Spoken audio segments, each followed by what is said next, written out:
Sorry বন্ধু, 5 minute late করার জন্য। আসলে কালকে রাত্রে বার্সেলোনা এবং রিয়াল মাদ্রিদের খেলা দেখছি তো, পরে 5টা বাজে ঘুম গেছিলাম আমি। 5 ঘন্টা ঘুমানোর পর তারপর উঠছি, তারপর আবার 5 মিনিট আমি মোবাইল টিপছি।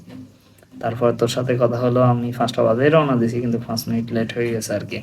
আসলে আমি খেলাধুলা নিয়ে এত সিরিয়াস না, আমার ভালো লাগে না খেলাধুলা। এত সিরিয়াস হওয়ার কি আছে, খেলা তো খেলাই। 5 গোল খাক 10 গোল খাক এগুলো আসলে বিষয় না। তবে আমার ওই খেলার সৌন্দর্যটাই হচ্ছে মেইন আমার কাছে।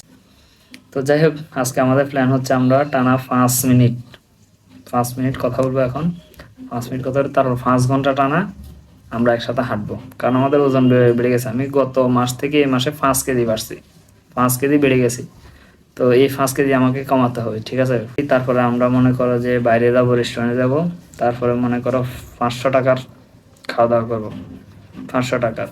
এরপরে ওইখান থেকে আবার এক জায়গায় যেতে হবে, মিটিং আছে কিছু।